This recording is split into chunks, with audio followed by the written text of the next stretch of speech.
Assalamualaikum warahmatullahi wabarakatuh. Kami dari kelompok 8 yang beranggotakan Diki Aryan, Doldi Dharma, Cahyang Renikasi. Dalam mata kuliah Geografi Industri, dosen pengampu Yulia Novita SPDI M.Par, kelas 5A jurusan Pendidikan Geografi. Materi kami hari ini yaitu teori perdagangan internasional dan faktor mobilitas serta model gravitasi. A. Pengertian perdagangan internasional. Perdagangan internasional adalah perdagangan yang dilakukan oleh penduduk suatu negara dengan penduduk lainnya atas dasar kesepakatan bersama, antara lain berupa antar individu dengan pemerintah, atau antar pemerintah suatu daerah dengan daerah lainnya. B. Teori perdagangan internasional. Teori perdagangan internasional terbagi menjadi dua teori. Yang pertama teori klasik, yang kedua teori modern. Teori klasik terbagi menjadi tiga teori. Yang pertama teori merkantilisme. Teori merkantilisme merupakan suatu kelompok yang mencerminkan cita-cita dan idealisme kapitalisme komersial, serta pandangan tentang politik kemakmuran suatu negara yang ditujukan untuk memperkuat posisi dan kemakmuran negara. Yang kedua, teori keunggulan mutlak.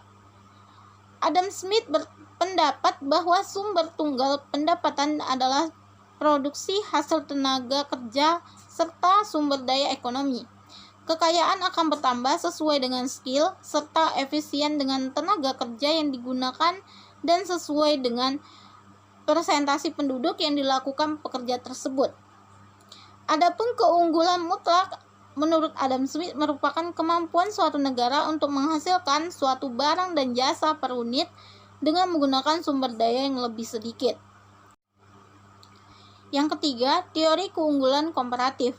Teori ini menyatakan bahwa suatu negara akan menghasilkan dan kemudian mengekspor suatu barang yang memiliki komparatif terbesar dan mengekspor barang yang dimiliki komparatif suatu barang yang dapat dihasilkan dengan lebih murah dan mengekspor barang yang dihasilkan sendiri memakan ongkos yang besar. Teori ini menyatakan bahwa nilai suatu barang ditujukan oleh banyaknya tenaga kerja dan yang dicurahkan untuk memproduksi barang tersebut. 2. Teori modern. Teori modern terbagi menjadi dua. Yang pertama, teori John Stuart Mill dan David Ricardo.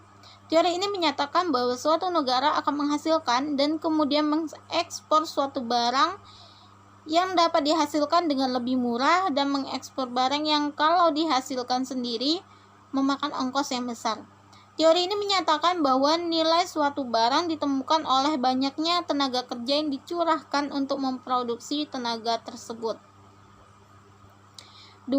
Teori Hecker-Ohlin. Teori ini menjelaskan bahwa pada perdagangan dengan baik, negara-negara cenderung untuk mengekspor barang-barang yang menggunakan faktor produksi yang relatif melimpah secara intensif. Menurut teori ini, suatu negara akan merupakan perdagangan dengan negara lain disebabkan negara tersebut memiliki keunggulan komparatif, yaitu keunggulan dalam teknologi dan keunggulan faktor produksi. Baiklah, materi selanjutnya akan dijelaskan oleh teman saya. Baik, saya akan menjelaskan materi yang selanjutnya. Yang pertama, materi selanjutnya yaitu pengertian mobilitas. Mobilitas berasal dari bahasa Latin yaitu mobilis yang berarti mudah dipindahkan, banyak gerak atau bergerak. Sedangkan kata sosial berakar dari bahasa Latin socieus yang maknanya ialah lahir, tumbuh dan berkembang dalam kehidupan bersama. Tema mobilitas sosial jadi salah satu perhatian dalam studi sosiologi. Dalam ranah studi tersebut, pengertian mobilitas sosial adalah pergerakan yang terjadi dalam struktur sosial.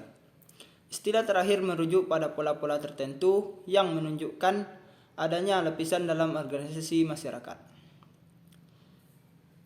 Selanjutnya yaitu faktor pendorong dan penghambat mobilitas.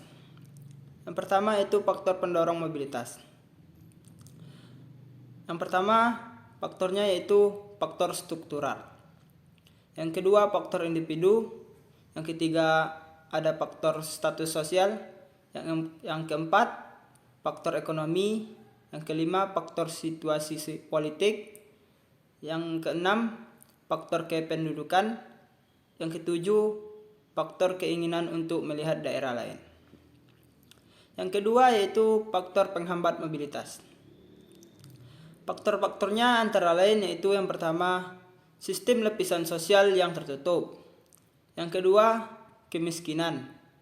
Dan yang terakhir yaitu kebudayaan masyarakat. Baik, materi selanjutnya akan disampaikan oleh teman saya.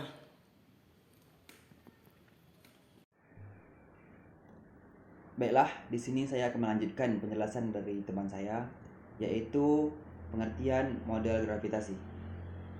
Model gravitasi adalah teori yang diterapkan dan diambil dari hukum gravitasi Newton yang mengatakan bahwa setiap partikel di seluruh galaksi ini akan mengalami adanya gaya tarik-menarik suatu benda dengan benda lainnya. Seberapa kuat gaya tarik-menariknya itu berbanding horizontal dengan massa masing-masing benda dan berbanding terbalik dengan jarak. Nah, oleh karena itu, maka bisa disimpulkan bahwa hukum gravitasi ini merupakan gaya tarik-menarik yang terjadi antara kedua benda yang ditentukan oleh jarak dan ukuran suatu benda. Nah, itulah hasil dari materi kami. Mohon maaf apabila ada kekurangan baik dari materi maupun cara penyampaian. Dan kami akhiri. Assalamualaikum warahmatullahi wabarakatuh.